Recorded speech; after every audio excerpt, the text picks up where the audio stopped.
nossos primos, né? Na verdade, os primos dos batistas, né? Que são os presbiterianos, luteranos, metodistas, tal, né?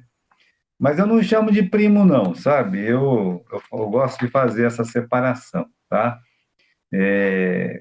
A gente tem muita amizade com o pessoal, né, que é de outras igrejas, não tem problema nenhum, né? Até uma vez por semana me encontro com o pastor da Metodista Livre, né? E um presbiteriano e coisa e tal. Então não tem problema com eles, em questão de relacionamento. Relacionamento que eu falo é relacionamento pessoal. Mas quando um desses eles querem fazer parte da nossa igreja, eles são bem-vindos sempre, né, para ouvir a palavra, até para ficar junto com a gente, tudo mais. Mas para ser membro da igreja, eles têm que ser batizados. Isso aí eu sei que é de regra, é para todos nós. Eu acho que não estou falando nenhuma novidade para vocês, né? Mas é importante saber por que que a gente batiza eles de novo, né? A pessoa tem que entender isso aí, né? Por que que a Igreja Batista batiza de novo o luterano, batiza de novo o presbiteriano, o metodista, o anglicano, né? Eles não são batistas, não, quer dizer, eles não são evangélicos, eles não são protestantes, né? Bom, é verdade, eles são protestantes. Evangélico no sentido total, aí eu já não sei tanto, né? O evangélico tem que seguir totalmente os evangelhos, né? E protestantes são, porque protestaram contra a igreja católica. Então, isso é fato. E aí está a diferença, né? São protestantes, evangélicos, né? Olha, o batista é protestante, é evangélico? Não, o batista, ele não é protestante.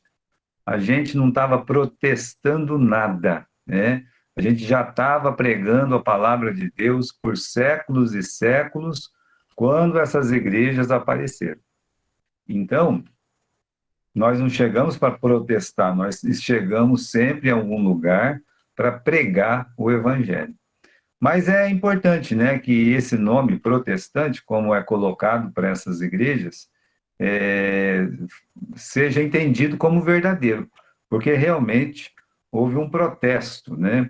Não no caso da metodista, que nasceu da igreja anglicana, mas essas igrejas, a igreja luterana, a igreja reformada, a igreja presbiteriana, a igreja, qual nós temos aqui mais, né? Presbiteriana, anglicana, luterana, né? Então, todas essas igrejas, de fato, eles nasceram de um protesto, né? Então, qual é a primeira delas? A primeira delas é a igreja luterana. E, meus irmãos, quem foi o Lutero? Ele que deu nome para essa igreja. O Lutero, ele era um ex-padre católico. Lá na Alemanha, né? Morava na Alemanha, numa das cidades da Alemanha lá. E o que estava acontecendo? O que estava acontecendo é que a venda de indulgências da Igreja Católica, e sendo ele também um padre católico, né, estava no auge. Ou seja, a Igreja Católica estava vendendo indulgência como nunca antes vendia. E talvez você pergunte, pastor, o que é indulgência? Indulgência é o seguinte: para a Igreja Católica tem céu, tem inferno, mas tem o purgatório. Ninguém vai ficar sem passar pelo purgatório. Então, ali no purgatório, a pessoa vai passar um tempo, né? Dali decide se vai para o inferno, se vai para o céu. Mas o purgatório, purgo quer dizer purgar é limpar, né? Então, por que que a pessoa tem que ir para o purgatório? Para limpar, né? A pessoa está cheia de pecado ainda, morre, não deu tempo de purgar esses pecados em vida. Aí, se ele tiver muito pecado, ele vai lá para o purgatório e vai sofrer muito lá no purgatório por muito tempo, né? Até que queima tudo, purga tudo o pecado daquela pessoa e ela acaba indo para o céu, né? E tem pessoas, né, que eles não cometeram tanto pecado, por isso eles vão lá para o purgatório, ficam uns meses lá, uns anos um pouquinho e tal, né? Depois fica livre do purgatório também, vai para o céu. Então, com essa doutrina falsa do purgatório, criada pela Igreja Católica, tirada, meus irmãos, da cabeça, da mente desses papas malucos, nada que eles colocam é sem razão. Então, por que que nós vamos inventar a doutrina do purgatório? Bom, nós vamos inventar porque isso é lucrativo. Imagine você. Então, criaram esse terceiro, né, destino aí, já não é nem céu nem inferno mais, mas só que é um destino das almas, é um destino para as almas que pode ser mudado. Pode ser mudado aqui na Terra, entendeu? Então, a pessoa, por exemplo, ela morreu, foi para onde? Está no purgatório, né? Aí o parente dele está vivo aqui. Então, o que que eles podiam fazer? O parente vivo da pessoa podia acender uma velinha, já melhorava a situação da pessoa lá no purgatório, né? Podia rezar uns Pai Nosso, umas Ave Maria, né? Já melhorava a situação do sujeito lá no purgatório, né? Quanto mais a família, as pessoas que gostavam dele fizessem alguma coisa aqui, melhorava a situação do que estava purgando os pecados lá. E aí, meus irmãos, o Papa, ele, no direito dele, ele vendia indulgência. O que que é indulgência? É perdão de pecado no purgatório. Então, vamos dizer, né, olha, eu tenho um parente meu lá, né, que está no purgatório. Morreu faz pouco tempo, não era boa pessoa não, o bicho era ruim, que deu uma praga, né? Para tirar ele de lá custa caro, hein? Tá vendo? É como os advogados, né? O que que você fez? Aí o camarada fala assim, eu matei. Eita, é onde o advogado ganha dinheiro. Então, essas pessoas mais ruins, é claro, né? Era uma mão cheia para os vendedores de indulgência. O Papa, ele terceirizava isso, né? Ele dava título de indulgência, e o título de indulgência servia não somente para amenizar a situação de quem estava no purgatório, como servia, por exemplo, para a pessoa que estava em vida. Vamos dizer, a pessoa está, né, querendo cometer um pecado aqui em vida. Então, como é que eu vou pagar esse pecado? Eu vou comprar um título de indulgência do Papa e aí eu vou me sentir perdoado. E isso, meus irmãos, nada mais é do que comprar com dinheiro aquilo que as rezas católicas também compram. Então, o purgatório, meus irmãos, foi criado para tomar dinheiro das pessoas, para criar medo nas pessoas e as pessoas, então, ficar escravas disso aí. E no tempo do Lutero, né, tinha lá um sujeito chamado Tetzel, né? Tetzel é um vendedor de indulgência, ele era terceirizado do Papa, ele tinha uma frase que ele saía falando montado em cima de um burrico, né? Tão certo como o vosso dinheiro soa no cofre, as almas de vossos amigos saem do purgatório. Então, ele realmente, né, e junto com outros espalhados pelo mundo inteiro, o mundo católico, vamos lembrar que praticamente toda a Europa, toda a Ásia Menor e muitos outros lugares, no norte da África, um pouco na Ásia, né? Então, nesses lugares havia muitas igrejas católicas. Com uma doutrina dessa, isso aí, meus irmãos, se tornou a maior fonte de renda da Igreja Católica. Então, olha, assim que o dinheirinho cai no cofre, uma alma, né, sai do purgatório. Sabe essa frase que a gente tem, não sei se o pessoal do norte tem essa frase, né? Mas aqui no sul nós temos, né? A pessoa faz uma bondade, né? Só que essa pessoa, ela nunca faz uma bondade. É uma pessoa, assim, meio ruinzinha, né? E essa pessoa meio ruinzinha faz alguma coisa que é fora do comum, né? Aí alguém olha e diz assim, salvou 10 almas do purgatório, né? O fulano pagou um lanche pro outro. Salvou 10 almas do purgatório. É um jeito da gente dizer que, ó, isso aí, né? Isso aí então, mas isso não é de nós aqui, que nós também temos uma ascendência católica, né? Mas é uma coisa que já vem dos antigos. Ou seja, se você fizer a bondade aqui na Terra, você pode amenizar a sua situação no purgatório e você pode até ajudar uma pessoa que está lá no purgatório. Então, quando esse Tetzel estava vendendo a indulgência na região onde o Lutero ele era o padre, ele ficou indignado. O Lutero ele ficou indignado. Ele disse: isso não existe, isso não pode, né? E começou a pregar contra a indulgência. Começou a falar, discutir, sabe? O pessoal, os papas em Roma, eles começaram a estranhar isso. Já vinha notícia de longe: olha, tem um padre alemão que está falando contra a indulgência, etc., tal, né? Chamaram ele para uma conferência e ele, meus irmãos, né? Ameaçado, tentativa de morte, tudo mais. Então, realmente, o Lutero, nesse ponto, ele foi um guerreiro. Nesse ponto, a gente tira o chapéu para ele. Por quê? Porque ele enfrentou o quê? Toda aquela hierarquia, toda aquela bagunça. Ele foi uma voz dentro do catolicismo que protestou contra a venda de indulgência. Daí o termo protestante, tá? Porque Lutero, ele protestou contra a venda de indulgência.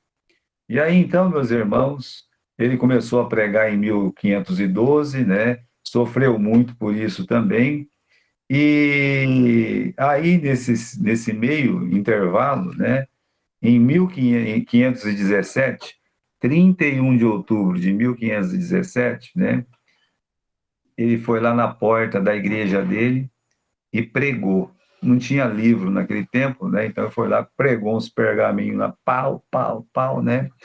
E ele colocou as 95 teses, são conhecidas como 95 teses, é, condenando não somente o purgatório, mas muitas das práticas erradas do catolicismo.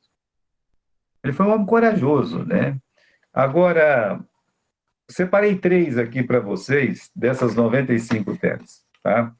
Os pregadores de indulgência erram quando declaram que o perdão do Papa livra o pecador da penitência e lhe assegura perdão. Isso aí era era uma novidade entre os padres católicos, dizer que os pregadores da indulgência, eles erram, né? Quando dizem que o Papa tem poder para tirar alguma pessoa do purgatório. Outra aqui, ele diz assim: os que se julgam seguros da salvação pelas cartas do Papa serão amaldiçoados eternamente e na companhia de seus mestres. Aí ele foi longe, né? Ele diz: olha, que as pessoas que se julgam perdoados dos seus pecados porque o Papa perdoou, eles estão eternamente condenados. E estão condenados juntamente com os mestres, diga-se, né? Mestres seriam padres, bispos e até mesmo o Papa. Depois ele faz uma outra, né? Eu gosto dessa aqui. Ele diz assim: se o Papa, né, ele tem poder para perdoar pecado, então por que que ele não esvazia o purgatório pelo amor? Então, irmãos, essas são apenas três das 95 teses. E aí o negócio explodiu, né? Aí o negócio explodiu, né? Ele foi excomungado, tá? 2 anos depois, ele acabou sendo excomungado em 1519, mas ele, meus irmãos, acabou encontrando o apoio dos líderes, dos governadores. Havia muitos cantões na Alemanha, e principalmente os cantões do norte, esses estados do norte da Alemanha, eles abraçaram essas ideias de Lutero, porque eles já estavam até aqui com os papas também tomando dinheiro deles o tempo todo. Então, eles fizeram tipo uma guerra, né? E ali, dentro da Alemanha, principalmente no norte, no centro da Alemanha, o que aconteceu? houve em 1921, por isso que o ano passado eles comemoraram os 500 anos deles, mas em 1521 eles organizaram a Igreja Luterana, né? Então, esses imperadores, esses príncipes, esses governadores, líderes, né, civis da Alemanha, eles apoiaram o Lutero. Apoiaram o Lutero e só foi guerra, né? As igrejas católicas, vejam só, as igrejas católicas, elas foram transformadas em igrejas luteranas. Nesse período, muitos padres casaram com freiras e assim, né? Ou seja, simplesmente tirou uma placa da Igreja Católica, a Igreja Católica, vocês sabem, não tem placa, né? E foram lá e colocaram uma placa da Igreja Luterana. Igreja Luterana, Igreja de Confissão Luterana, né? E aí, meus irmãos, não somente na Alemanha, mas pouco tempo depois, na Dinamarca, na Suécia, na Islândia. Então, nesses países, na Noruega, todos esses países nórdicos aí, todos eles abraçaram a Igreja Luterana, a confissão de fé luterana, que foi feita em 1530, e substituíram a doutrina deles, que era católica, pela doutrina luterana. E é assim que essa igreja, meus irmãos, ela nasceu. Ela nasceu dentro do catolicismo, né? E tem uma coisa, nessa confissão que eles fizeram em 1530, vejam só, eles estavam se libertando da Igreja Católica, a Igreja Católica faria uma contra-reforma, lutaria, os príncipes católicos vão lutar contra os príncipes luteranos, vai ter guerra aí, e eles vão acabar, né, cada um indo para o lado dele. A Igreja Luterana realmente se organizou como a Igreja Oficial da Alemanha, depois da Noruega, depois da Suécia, depois da Islândia, né? Então, acabou que essa igreja se organizou como uma igreja oficial desses países e as coisas ficaram, né, equilibradas ali. Não teve tanta guerra assim, tá? Mas eu acho interessante a confissão de fé dos luteranos, principalmente essa aqui que foi feita em 1530, né? Eles dizem assim, olha, do batismo se ensina que é necessário e que por ele se oferece graça. E também se devem batizar as crianças, as quais, pelo batismo, são entregues a Deus e a ele se tornam agradáveis. Por essa razão, se rejeitam os anabatistas, os quais ensinam que o batismo infantil não é correto. Então, eles, assim, eles fizeram a confissão de fé deles, dizendo que o batismo concede graça, por isso que é chamado de sacramento, né? Ajuda na salvação. Infelizmente é assim que eles ensinam, né? E aí diz que, olha, então, por isso condenamos os anabatistas, que dizem que não serve para nada o batismo infantil, né? Eles negam o batismo infantil. Que bom para nós, né?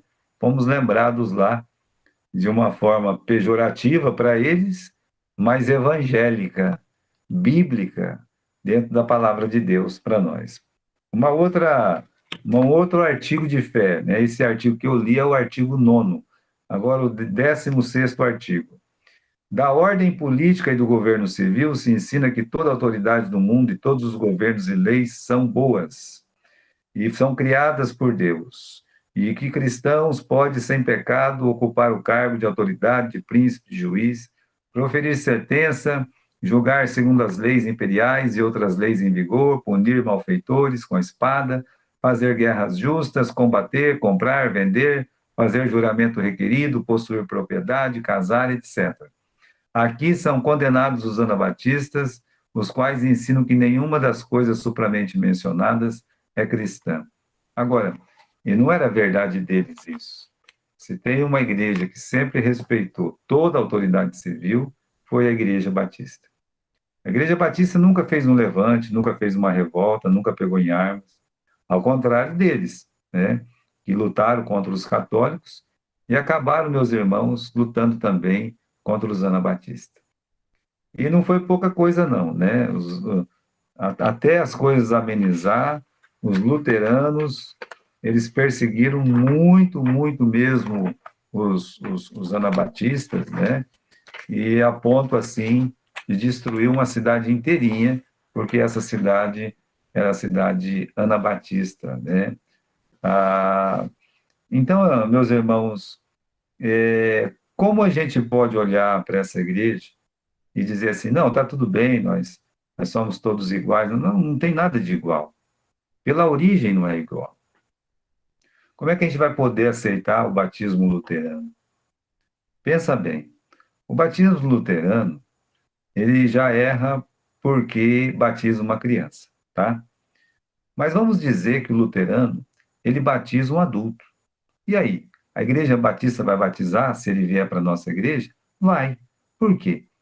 Bom, já erra, meus irmãos, no fato de que o batismo deles não é imersão. Eles não imergem o candidato. Eles fazem um derramamento de água na cabeça do candidato. E mesmo que eles imergissem um candidato, e mesmo que esse candidato ele fosse salvo mesmo, que ele confessasse o seu pecado, entregasse sua vida para Jesus, mesmo assim não seria válido. E o motivo é muito simples, é que o administrante desse batismo, ele não é autorizado. Pense bem, vamos dizer que de ao invés deles ter o batismo infantil e por derramamento, a igreja luterana tivesse um batismo somente para adultos, né, para pessoas que, como nós, como na igreja batista, e por imersão.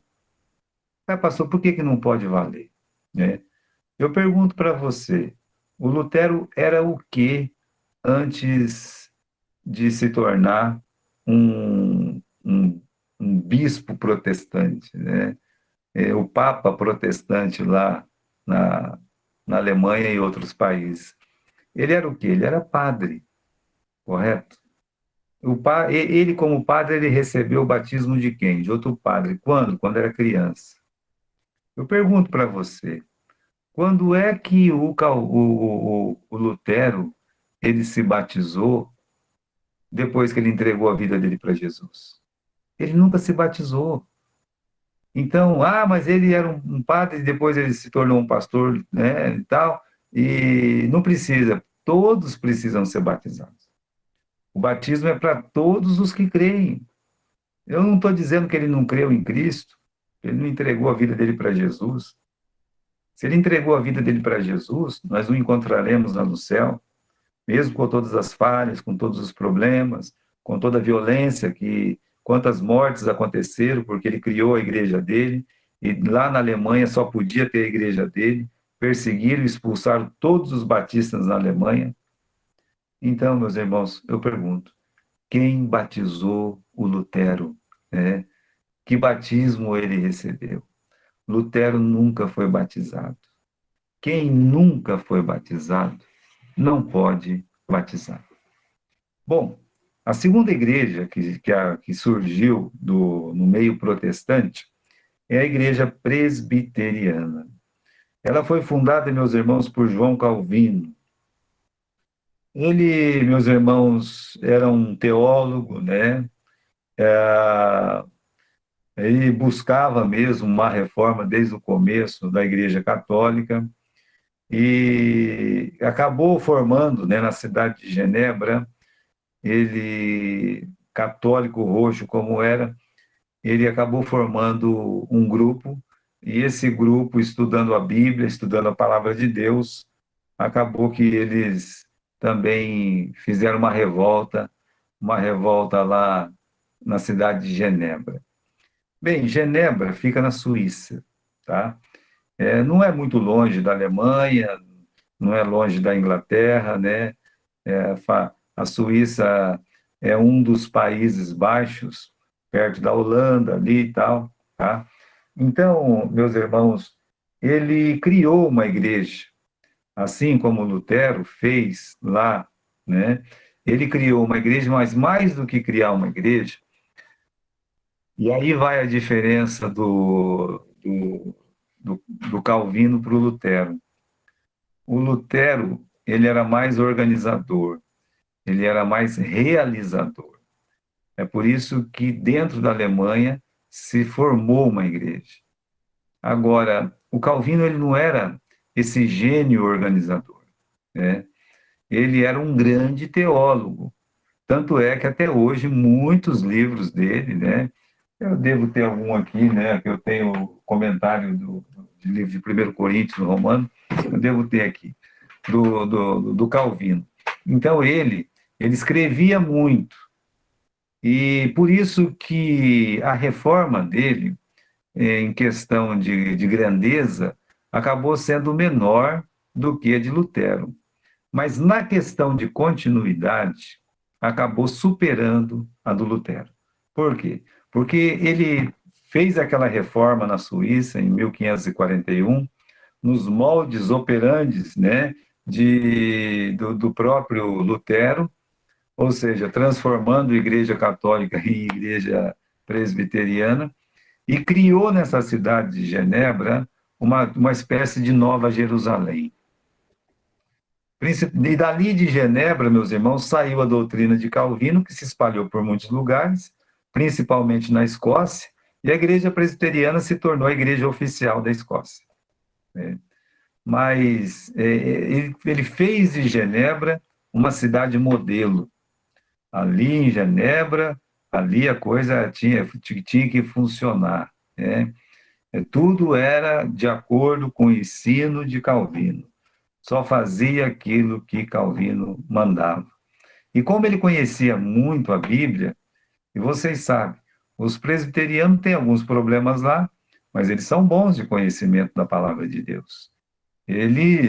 Você pode, por exemplo, pensar num nome como Hernandes Dias Lopes, né? Então, eles têm conhecimento. Ah, não somente ele, né? Tem outros nomes presbiterianos bem conhecidos hoje. E esses presbiterianos, meus irmãos, esses não, o Calvino, ele não criou a igreja presbiteriana.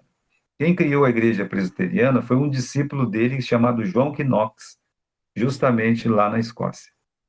Mas John Knox, ele pegou toda a doutrina do Calvino, e dentro daquela doutrina, ele criou uma igreja, a igreja que estava na mente de Calvino, foi criada então pelo seu discípulo João Knox.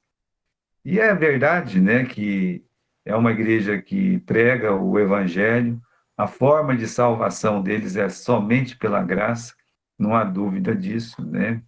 E aonde é que está o problema dos presbiterianos, né? O problema dos presbiterianos, primeiro, é o mesmo do de Lutero, quando a gente fala assim na questão do batismo. Quem batizou o Calvino?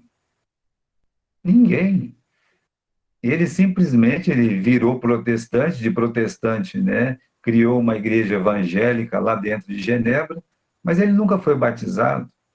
Como ele era católico, ele veio com o batismo católico e passou o batismo católico para todos os seus discípulos. Então, meus irmãos, não tem ordem ali. A ordem de administrante, né? Para você ter lá um, um João, né? Batizar um Felipe batizar um samaritano batizar uma outra pessoa. Ou seja, aquela ordem do administrante, ele recebeu um batismo bíblico de um administrador correto, da forma correta, com o propósito correto. Então, tudo isso não tem na igreja presbiteriana. E eles batizam as criancinhas também por isso, né? Porque eles acreditam que tem sacramento. Apesar de eles diminuir de 7 para 2 sacramentos, o que eles aprenderam na Igreja Católica, eles ainda mantêm 2 sacramentos, que é justamente, meus irmãos, o sacramento do batismo e o sacramento da ceia, que eles chamam de Santa Ceia. Esse costume nosso de falar Santa Ceia, que não é nosso costume, é um costume mais pentecostal, é um costume que vem da igreja presbiteriana. Então, a igreja presbiteriana é muito parecida com a igreja batista na pregação. Quando você fala na pregação, na ordem do culto, quer dizer, você vai lá, você prega, né? Ou melhor, faz uma oração, canta, faz uma oração, prega, faz uma oração de novo, canta, vai embora. Então, é muito parecida. O rito é muito parecido. Mas quando você se aprofunda nas doutrinas, você vai conhecendo, meus irmãos, a grande diferença que há de um presbiteriano para um batista. Né? Os presbiterianos saíram lá da Escócia, saíram da Suíça, invadiram a Nova Inglaterra, né, que é os Estados Unidos, e por isso, meus irmãos, eles são em tão bom número lá nos Estados Unidos, cresceram muito lá, e lá dos Estados Unidos eles vieram para o Brasil, se espalharam para o mundo inteiro também. É uma igreja grande, né? E se a pessoa vai lá, escuta o Evangelho e crê no Evangelho que eles pregam, essa pessoa vai ser salva, porque eles pregam a salvação pela graça. Então, o erro deles está onde? No batismo infantil, esse é um erro que eles têm, de batizar criança, batizar nenê. Eles fazem uma confusão medonha a respeito do motivo.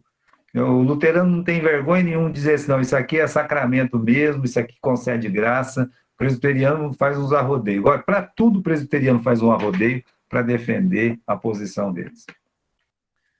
O que eles mais dizem é o seguinte, né? Porque a Bíblia não diz que nenê não pode ser batizado, né? Bom, não está escrito nenê, né? A Bíblia não diz que adulto, meus irmãos, tem que ser batizado. Não é verdade? Não é assim que funciona. Quando eles dizem, a igreja batista só batiza adulto, não é verdade isso. Né? Biblicamente não é verdade. E não é verdade também numa igreja batista que se preze, que segue a palavra de Deus. Né? Então, se não está escrito que é criança, é nenezinho, não está escrito que é adulto também. Ide por todo mundo pregar o evangelho, batizando apenas os adultos. Entendeu? Não está escrito isso. Então, quando eles alegam que não está escrito que não pode batizar o nenê, eles erram. Por quê? Né? Porque Jesus disse, ide por todo mundo, prega o evangelho, né? Batizando-os no nome do Pai, do Filho e do Espírito Santo. Bom, a ordem é de batizar. Tá? Quem pode ser batizado? Isso nós aprendemos lendo as Escrituras. Quando o eunuco está conversando lá com o Filipe, ô Filipe, aqui tem água suficiente, o que me impede que eu seja batizado? Aí o Filipe diz para ele, você pode, se você crê de todo o coração. Então, se uma criança, por mais infante que ela seja, se ela tem conhecimento que é uma pecadora, e ela entrega a vida dela para Jesus, ela pode sim ser batizada. Não tem problema nenhum. Mas desde que ela primeiro tenha crido em Jesus Cristo. Eu não posso, como pai, você não pode, como mãe, fazer o quê? Pegar e dizer assim, a minha fé vai valer para o meu filho. Não, de jeito nenhum. Então, essa alegação de que não está escrito criança, também não está escrito adulto. O que está escrito é que a pessoa primeiro tem que crer. E um bebezinho, um recém-nascido, não creu em nada, porque ele não sabe nem falar. Então já começa errado por aí. Né? Esse é o primeiro erro. O segundo argumento que eles dizem, quando Paulo foi lá e pregou na casa de Lídia, é dito que batizou toda a sua casa. Na casa de Cornélio, foi batizado toda a sua casa. Provavelmente tinha um nenê, provavelmente tinha um nenê lá, provavelmente. Vocês estão entendendo?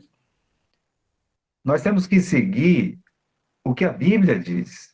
Provavelmente tinha uma criança lá, podia ter sido que tinha uma criança lá.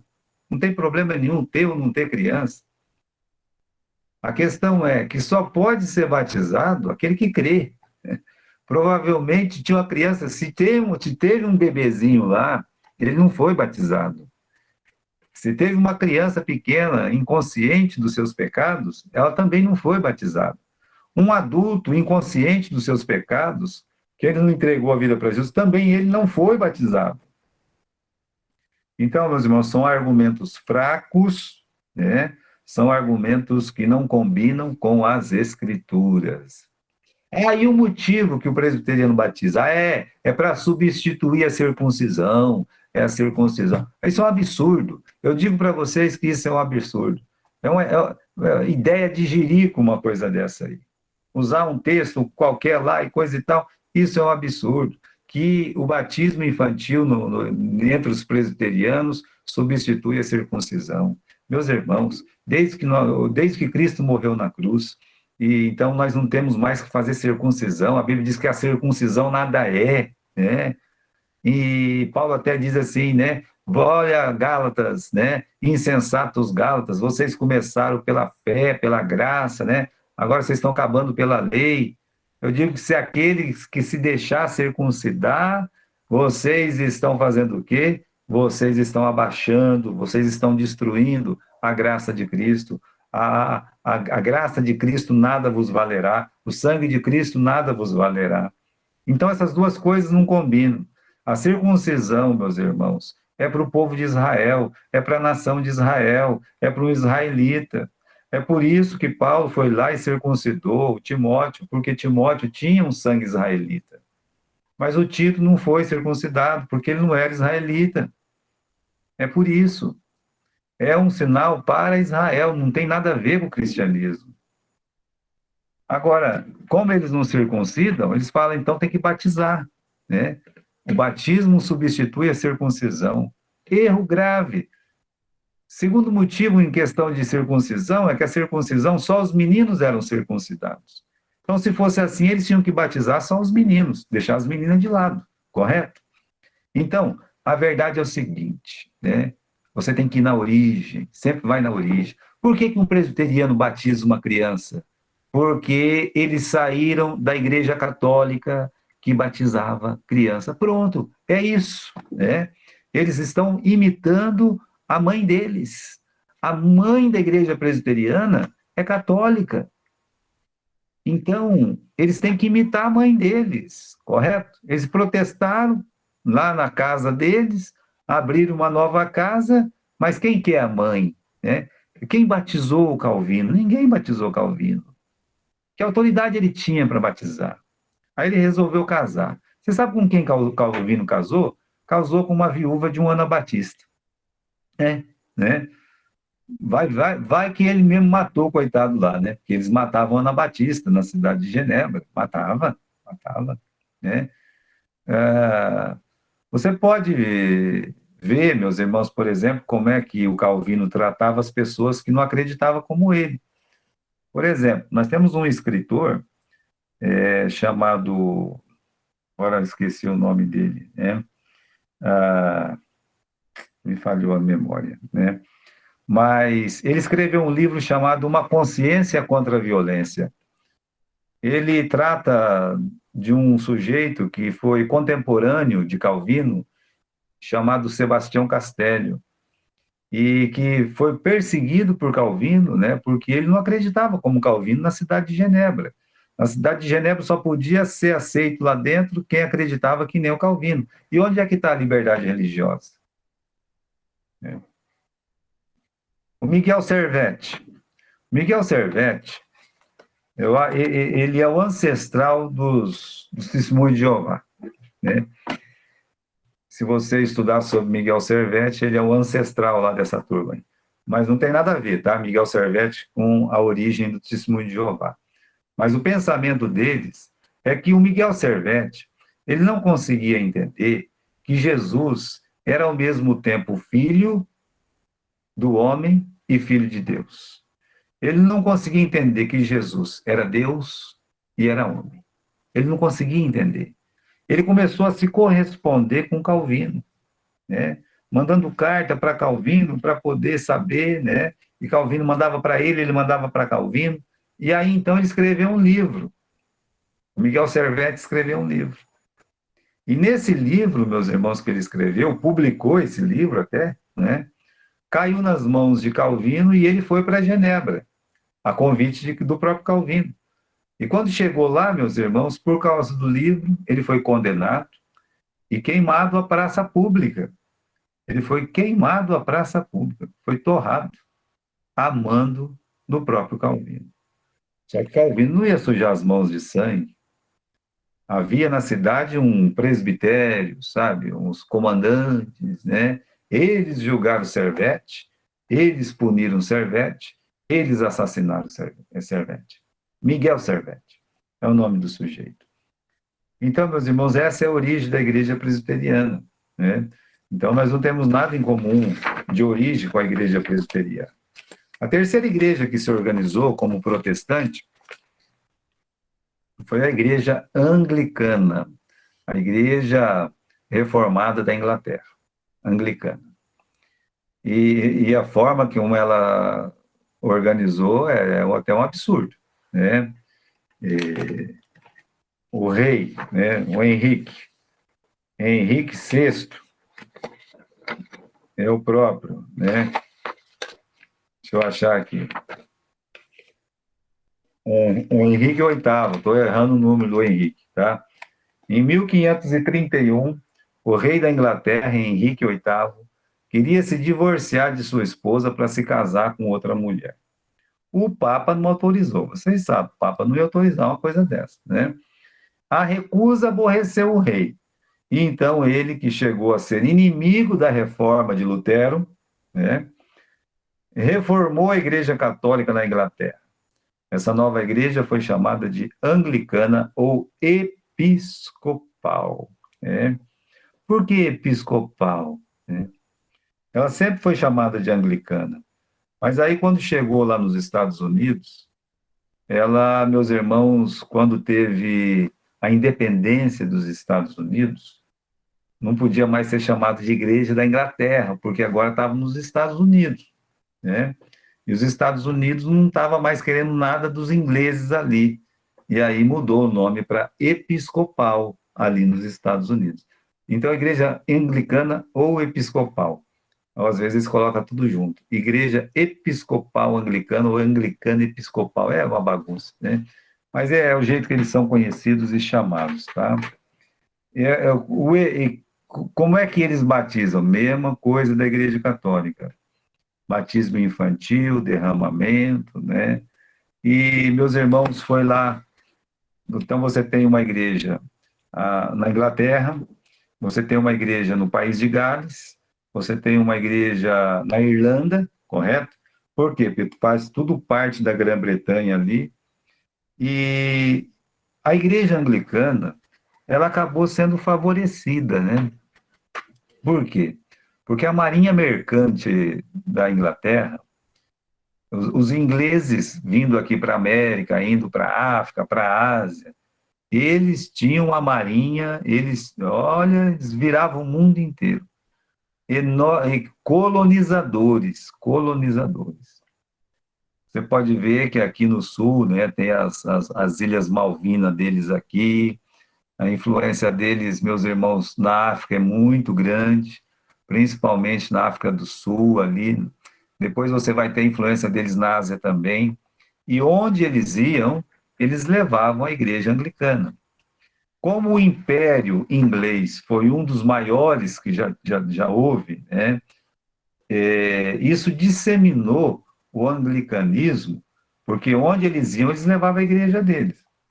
Por exemplo, aqui no Brasil só podia ter igreja católica, no tempo do imperador ou antes disso, só era permitido ter uma igreja além da católica, a anglicana. Por quê? Porque os ingleses vinham para vender os trem, né? E só eles que mexiam com esse negócio de trem e coisa e tal, né? Então eles vinham para fazer ferrovia, etc. E por isso, meus irmãos, vinha muitos ingleses para o Brasil para trabalhar, para liderar, etc.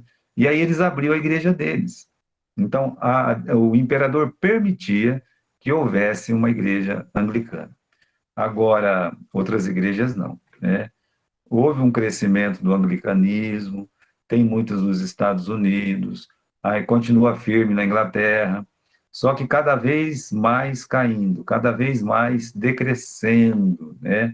Apesar de ser em grande número, é uma das igrejas que mais diminuem no mundo, é justamente a igreja anglicana. Apesar de ter o batismo infantil e a pessoa já nascer anglicano ali, não tem jeito. A doutrina é muito fraca já houve diversas conversas de ter o ajuntamento, de acabar com a igreja anglicana e voltar dentro da igreja católica. Existe esse movimento dentro da igreja anglicana de voltar a estar debaixo do sujeito ao Papa. Então, sabe, só não acontece isso por causa da rainha, né? Os reis antigamente, mas essa rainha não morre nunca, né? Então, a rainha hoje, ela não permite que a igreja da rainha volte, né? Então, lá, meus irmãos, é assim, né? Se não fazer o que o rei manda, acabou, tá certo? Então, essas são as três igrejas que saíram da Igreja Católica. Todas as três batizam Nenê, né? A mais parecida com a pregação nossa é a Igreja Presbiteriana, mas nenhuma delas, meus irmãos, nenhuma delas, elas realmente têm origem comum com os batistas, tá? Dentro da Igreja Anglicana, nasceu uma igreja, e essa igreja nasceu aí no começo do século XVIII, né? Talvez um pouco aí para o meio, que é a igreja metodista, dos irmãos Wesley, né? Charles Wesley e John Wesley, mais John do que Charles, né? Porque realmente o Charles cantava bem, o Wesley ele pregava bem. O Charles Wesley, ele, meus irmãos, junto com seu irmão John Wesley, eles formaram a igreja metodista, tá? Pelo jeito deles, eles eram metódicos, né? Então, eles queriam uma reforma, que interessante, eles queriam uma reforma dentro da igreja anglicana. Chega a ser engraçado, né? A igreja anglicana é uma reforma da igreja da católica. E aí, agora quer uma reforma da reformada igreja, né? Vira uma bagunça aí também. Mas, de fato, né, de todas as igrejas que nasceram nesse tempo passado, essas primeiras igrejas, né, a igreja metodista foi a que mais ajudou a obra e o trabalho batista. Eu já explico para vocês, né? Vamos falar da organização dessa igreja. Esses irmãos, meus irmãos, eles oravam muito, eles tinham um momento de oração muito, muito forte. E eles tinham uma vida consagrada. Realmente, a vida deles era uma vida consagrada. E mesmo sendo membros da igreja anglicana, e o João Calvino, por exemplo, ele se tornou, lá é chamado padre também, né? Ele se tornou um padre, pastor anglicano, né? Deixa eu ver o ano aqui, acho que foi em 1728, o John Wesley, ele se tornou pastor anglicano, mas ele só se converteu, ele só entregou a vida para Jesus em 1738. Ou seja, ele se converteu 10 anos depois que ele foi ordenado a ser um pastor, né? E aí ele foi, no ano seguinte, para ser capelão nos Estados Unidos, né? Ele se converteu. E naquele navio, meus irmãos, ele encontrou um grupo dos irmãos morávios. Os irmãos morávios são os batistas, ali, né? Na região como é que a gente chama ali, né? Mais para o leste europeu, né? E esses irmãos morávios, eles estavam cantando no navio e houve uma tempestade no mar, uma tempestade muito forte, muito grande no mar, né? E aí, naquele momento da tempestade, todo mundo ficou com medo de morrer. E havia um grupo que era esses irmãos morávios. Esse grupo, eles estavam cantando. Eles não tinham medo da morte. E nesse momento, então, o John Wesley, ele foi conversar com esses irmãos. Por que que eles eram diferentes? E esses irmãos explicaram um pouco mais a Bíblia para ele. Na verdade, eles fizeram, né, os irmãos morávios, fizeram com Wesley o que Áquila e Priscila fizeram com Apolo. né? E aí, meus irmãos, houve aquela entrega total. Ele entregou totalmente a sua vida para Jesus e ele foi batizado, né? Uma coisa interessante, né? É que os irmãos morávios, eles batizaram, né? O João Calvino, né? E aí, meus irmãos, com o batismo do João Calvino, ele nunca deixou de batizar Nenê, tá certo? E sempre batizando por aspersão também. Então, ele recebeu um batismo correto, poderia ter continuado aquele batismo correto, mas não continuou. Quando ele chegou nos Estados Unidos, ele e o George Whitefield, né? Dois nomes que são inesquecíveis dentro do metodismo, eles pregavam como ninguém pregava. E houve um reavivamento nos Estados Unidos. Muitas pessoas começaram a se converter nas duas costas, né, nos Estados Unidos, e aquele avivamento espiritual, ele foi tão profundo, que invadiu as igrejas batistas. E muitas igrejas batistas teve um avivamento nessa época também, né? Quando eu estou falando de avivamento aqui, né? E esse é um termo muito usado pelos batistas do Sul, nos Estados Unidos. A gente não gosta muito de usar, que já lembra pentecostalismo, né? Já lembra falar em línguas e coisa e tal. Mas não tem nada disso não, tá? O avivamento era a paixão pelas almas. Era o desejo de pregar o evangelho. É a transformação, aquele que mata não mata mais, aquele que rouba não rouba mais, você sabe? A mudança. Muitas vezes uma pessoa ela já entregou a vida dela para Jesus. E mesmo assim, meus irmãos, a vida dela vai cambaleando, cambaleando, até que surge um reavivamento. Ela se desperta, acontece alguma coisa na vida dela, e essa coisa que pode acontecer pode ser uma mensagem, pode ser uma pregação. Vem uma pessoa, vai para uma conferência, escuta a mensagem de um pastor, e ele é tocado profundamente pelo Espírito Santo, ele entrega a vida dele agora para servir somente a Deus. Não que ele não fosse um crente, mas ele faz o propósito de pregar a palavra, o evangelho. E esse avivamento que estava varrendo os Estados Unidos entrou nas igrejas batistas, e aí, meus irmãos, foi um boom, sabe? As igrejas batistas dos Estados Unidos foram as que mais aproveitaram John Wesley, né? John Wesley ele promoveu um crescimento das igrejas batistas nos Estados Unidos sem querer. Ele não estava esperando isso, né? Talvez ele não era o propósito dele, desde que os batistas não tinham comunhão com ninguém lá, né? Mas explodiu um avivamento, muitas e muitas igrejas batistas nasceram nessa época, né? Inclusive a igreja da onde nasceu a Missão Batista da Fé, né? É desse tempo aí de avivamento, na época de John Wesley, né? Então, eu fico imaginando que a gente tem que agradecer a Deus pela vida do Wesley, não é verdade? Porque, apesar dele não ter sido um batista, a pregação dele de mudança de vida, a pregação dele de um compromisso com Deus, a pregação dele de novidade de vida. Então, essa pregação, ela fez um efeito poderoso na vida das pessoas, inclusive de muitos pastores e membros de igrejas batistas no sul dos Estados Unidos.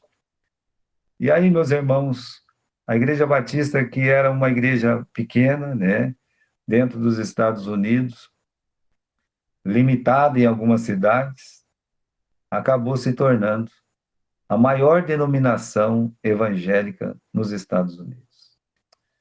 E tem sido até hoje, desde então, né, tem sido até hoje essa maior. E tem batista lá de todo jeito, fazer o quê, né? Mas a gente deve muito ao John Wesley, e ele recebeu o nome de metodista por causa dos métodos de vida que ele tinha. Oração, né? Consagração, a forma de viver, né? Realmente a vida dele e a vida do pessoal que andava com ele, dos metodistas originais, né? Eles realmente tinham uma vida muito consagrada. Hoje nós temos metodista livre, que é diferente de metodista, né? Aqui em Marília, por exemplo, tem a igreja metodista, né?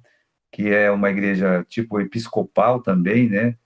E existe a igreja metodista livre. A igreja metodista livre, ela ficou livre, ou seja, ela é independente da outra metodista, entendeu? É como se fosse batista independente, porque não está ligado lá. É mais ou menos parecido com a gente, né? Conheço, né, o pastor aqui, tenho comunhão com eles de ministério, né? Já faz muitos anos. E são irmãos que pregam a palavra de Deus, assim como nós. Eles pregam, meus irmãos, a palavra da salvação, como nós pregamos, a salvação por meio de Jesus Cristo, como nós pregamos. O único detalhe que fica a desejar, né, é justamente essa questão do batismo, que aí não tem jeito da gente engolir, não é verdade? Então, irmãos, essas são as origens dessas igrejas, tá certo? E se você quer saber como é que nasceu o pentecostalismo, é muito fácil, né? O pentecostalismo, meus irmãos, nasceu nos Estados Unidos. Na verdade, não é bem nos Estados Unidos, né? Mas como oficialmente decidido, foi nos Estados Unidos, quando houve um movimento pentecostal na Rua Azusa. Isso é um movimento muito conhecido no mundo, né? Movimento pentecostal. Esse movimento, meus irmãos, é de 1906, tá? É um grupo, né, de uma igreja metodista, como é que é? Wesleyana, né? Eles começaram a orar, a clamar e tal, e aí diz que o fogo desceu sobre eles, etc. Aquela história toda, né? E criou-se ali, meus irmãos, um movimento por um líder espiritual chamado William Seymour, tá? William Seymour. Esse William Seymour, para você ver a influência dele nas igrejas pentecostais aqui no Brasil, esse William Seymour, ele batizou o... Quando eu falo batizar, é batizar no Espírito Santo, que eles falam, tá? Ele diz que desceu o Espírito Santo lá, né? E aí, então, o pastor Daniel Berg e o pastor Gunnar Vingre, os dois eram batistas, tá? Esse Daniel Berg e Gunnar Vingre, eles acabaram vindo para o Brasil em 1909, né? E vindo para o Brasil em 1909, eles foram para uma igreja batista em Belém, que era a igreja do pastor Eurico Nelson. O pastor Eurico Nelson ficava muito pouco naquela igreja, porque viajava praticamente o ano todo pregando o evangelho e deixava alguns evangelistas cuidando da igreja. Quando ele voltou, a igreja dele estava dividida, pentecostalizada. Essa é a história, né? Mas eles entraram lá, tanto o Daniel Berg quanto o Gunnar Vingre, dizendo: nós somos batistas. Então, meus irmãos, como eles não sabiam português e os brasileiros não sabiam inglês, eles se identificaram mais ou menos e eles foram morar no porão da Igreja Batista, lá na primeira Igreja Batista de Belém. E ali eles começaram um movimento de renovação, né? Aprenderam um pouco a língua. Como é que eles aprenderam a língua?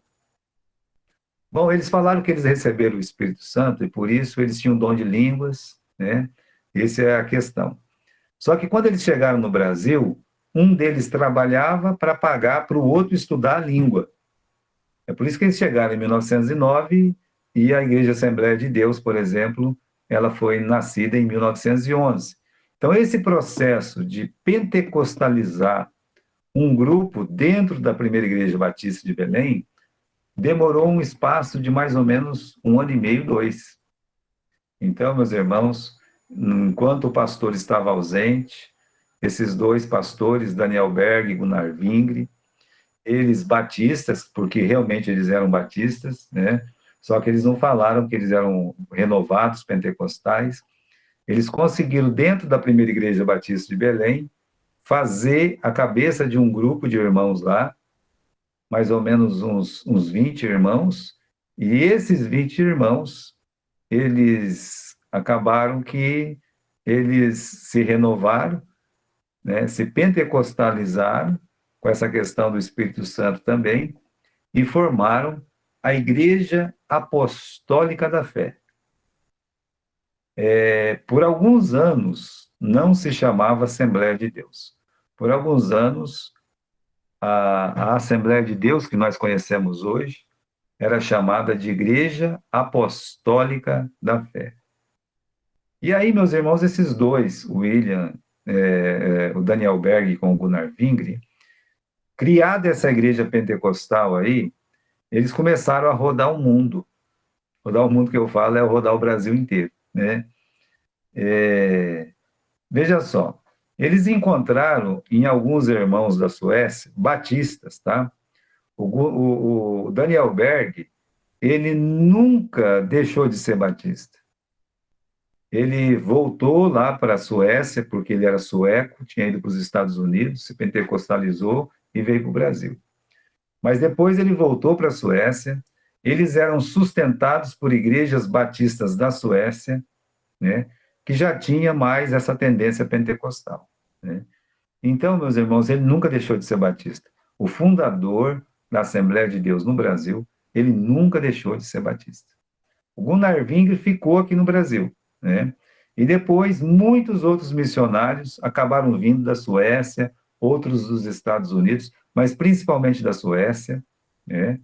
E esses, né, batistas vinham aqui e eles, então, organizaram a Assembleia de Deus.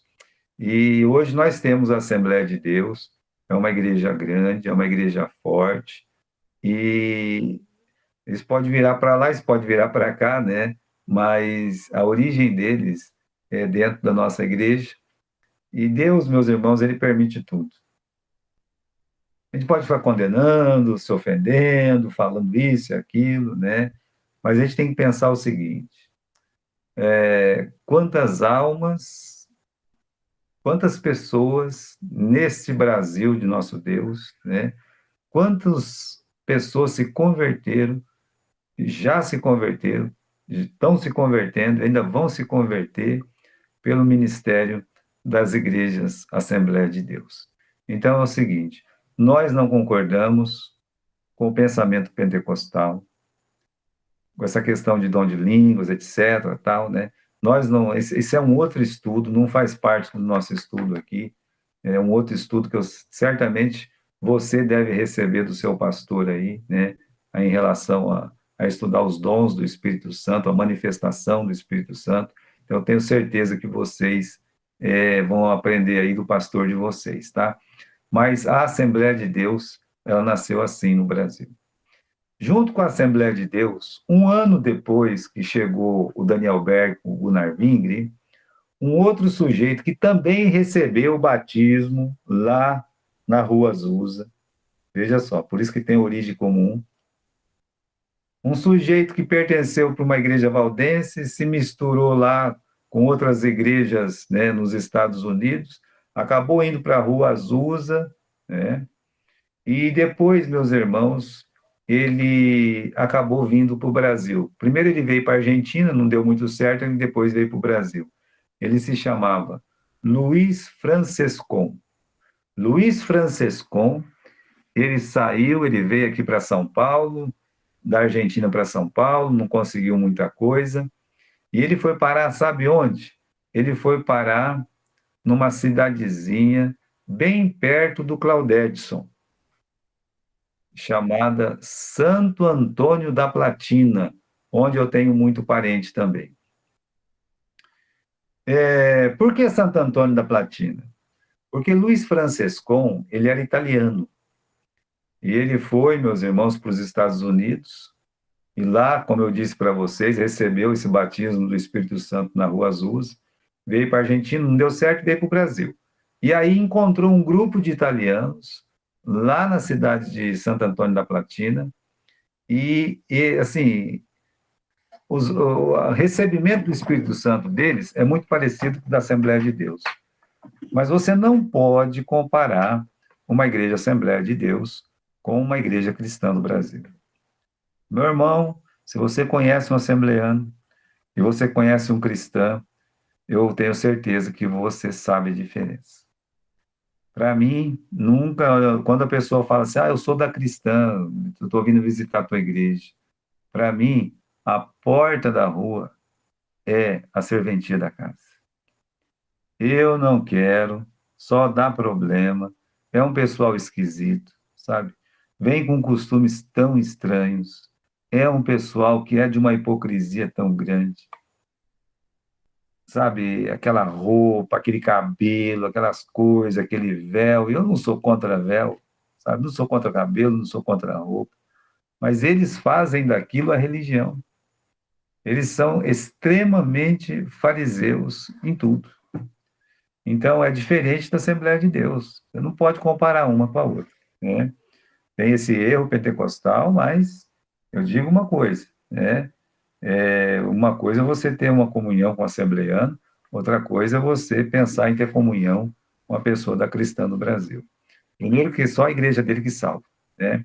E outra coisa, declaradamente, a cristã do Brasil diz que o batismo salva.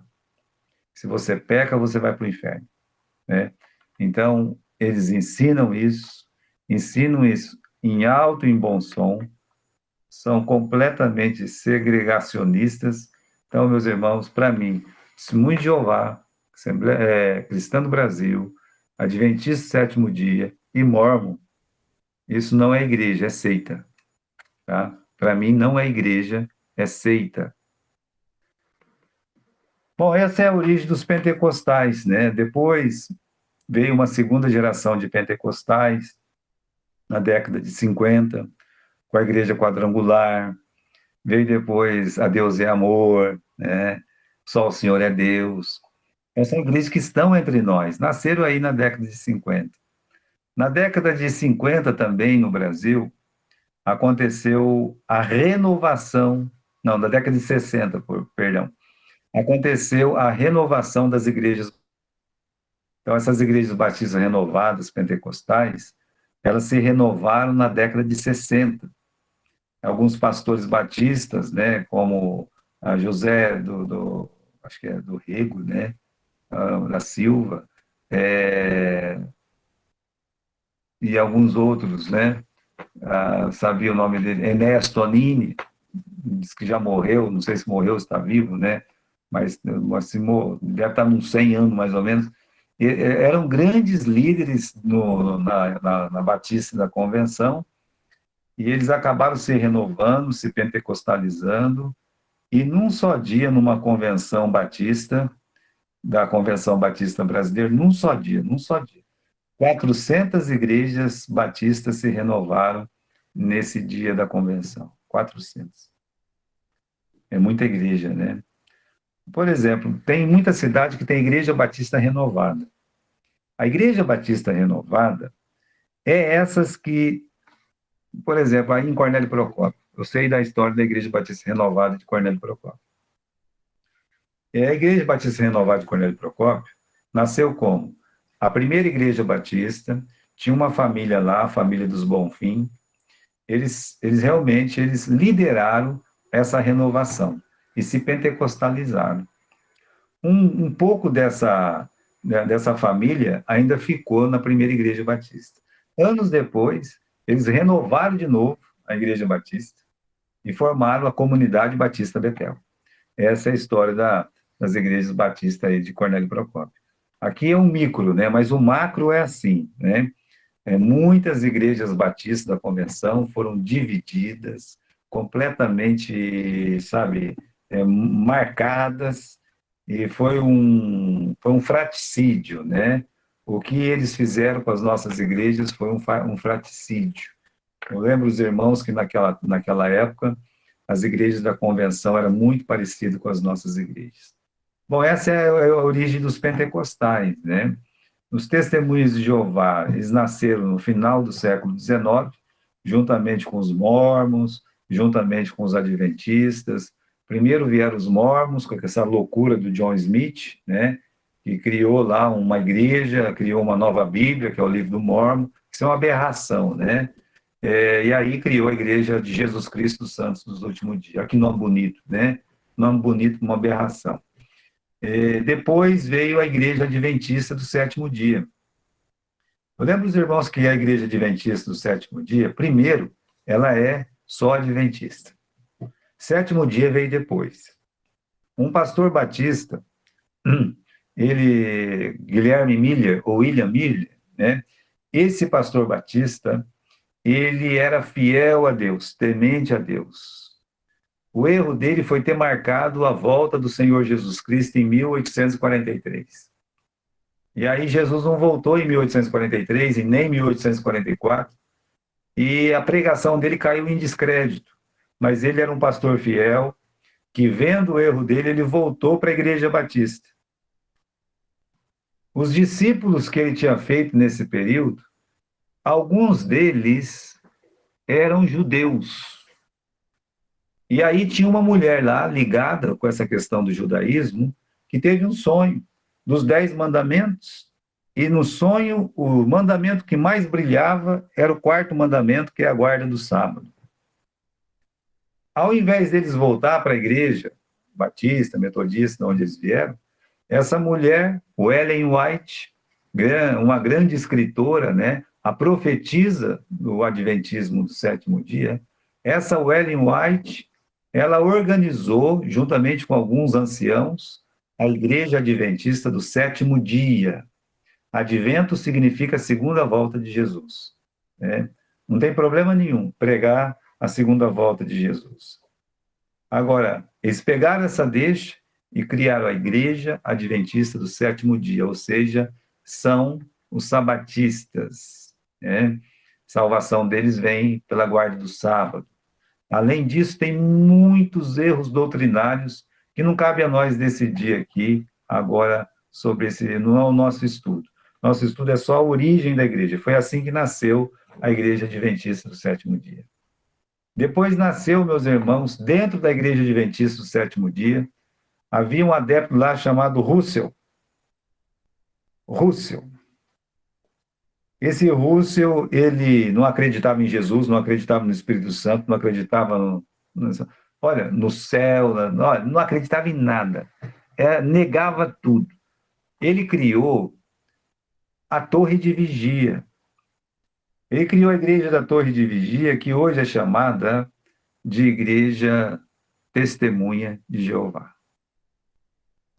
Se você vê o Testemunho de Jeová, o Testemunho de Jeová ele não prega, ele nega. Eles usam mais ou menos de 20% a 25% da Bíblia. Eles renegam 75% da Bíblia.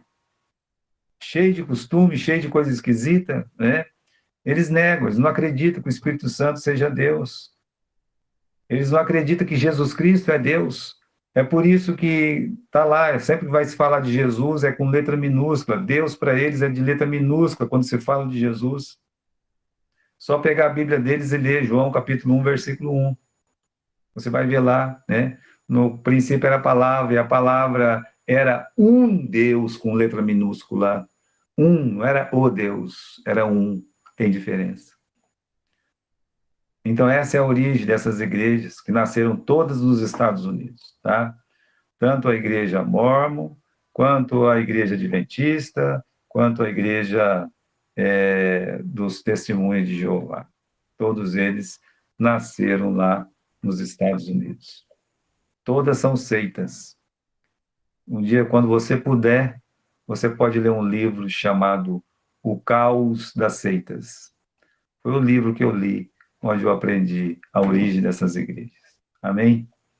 E aqui eu termino nossos estudos na origem das igrejas. Peço perdão por deixar tanta coisa para o final, mas é que a gente vai falando de aula em aula, eu não separei direito as matérias, aí deu esse problema todo, tá? Peço perdão para vocês. E alguém tem alguma pergunta? Pastor, assim, com relação ao batismo que o senhor falou, né? Então, quer dizer que uma criança de 6 anos, né? Ela entregando a vida dela para Jesus, ela está apta já ao batismo, não é isso? Eu creio que sim, irmã, porque uma criança de 6 anos, ela sabe que é pecado, né? Uhum. E se ela sabe que é pecado, e ela sente a miséria do seu pecado, isso é possível de acontecer, é raro, né? Então, eu acredito que ela pode ser batizada. Muitos esperam, né? Se esperar também não tem Isso. problema. Se esperar não tem problema nenhum, né? Maior idade, né? Não faz mal. Mas nunca se deve negar água para uma pessoa que já creu em Jesus Cristo, né? Não deve. Se já creu, então pode. Se é um pastor Pastor, ali, pode falar, irmão. interrompendo, irmão, só para acrescentar o comentário da irmã aí, o meu filho tem 8 anos, o Davi. E a gente sempre faz estudos, a gente sempre ora, né? Sempre está tentando instruí-lo da melhor forma possível dentro da palavra de Deus. Aí na pregação do pastor, o pastor fez o apelo na igreja, ele levantou a mãozinha dele, aceitando a Cristo. E depois de uns dias ele falou ele falou, pai, eu quero se batizar. E ele tomou essa atitude e foi falar com o pastor Valdir. Então, Eu nem falei é, nada, ele simplesmente foi e comentou com o pastor, né? já aconteceu, né? Eu não me lembro se o pastor João foi com 6 anos ou se foi com 8 anos de idade. Ele foi batizado, né? Foi um missionário maravilhoso, mas ele lembra que ele até chorava no dia que ele se converteu, que a mãe dele explicou o evangelho para ele e acalmou ele, né? Porque ele realmente entregou a vida dele para Jesus. Mas tem algumas igrejas que elas preferem esperar. Eu não vejo problema de batizar, mas também não vejo problema de esperar, sabe, irmã Fátima ou Claudete? Tá tudo bem, sabe? Acho que vai depender muito aí de igreja para igreja, né? Certo. Aí, no caso, também a criança, ela se fica apta também a participar da ceia. Se ela é batizada, ela é Sim, parte do corpo, né? Deve. Então sim, tem que ensinar para ela por que ela toma ceia, né? isso, Ensinar o que que significa o pão asmo, o vinho. Então tem que explicar certinho, né? certo. Ok, pastor, muito obrigada. Muito bem, mais alguma pergunta?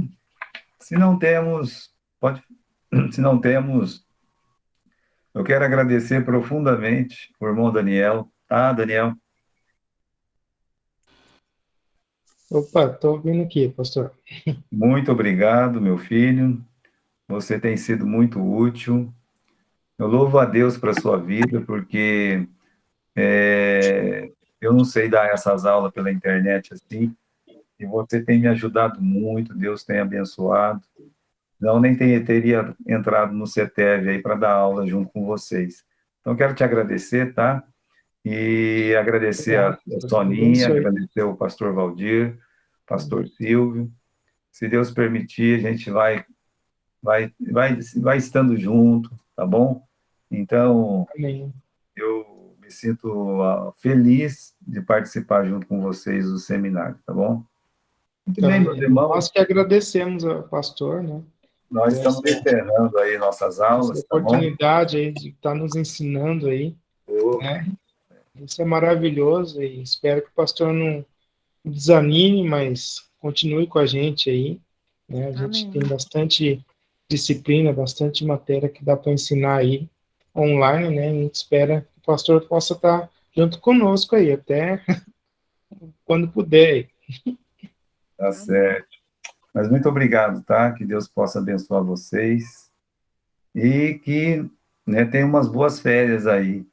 Vamos tentar trazer mais aluno para o próximo semestre, tá bom? Deus Pastor. abençoe. Vocês podem ficar em paz. Amém. Amém. Amém. Tchau, tchau. Amém. Boa noite Oi, para Tá? pastor. todos. Boa noite. Até o Boa próximo noite também. semestre.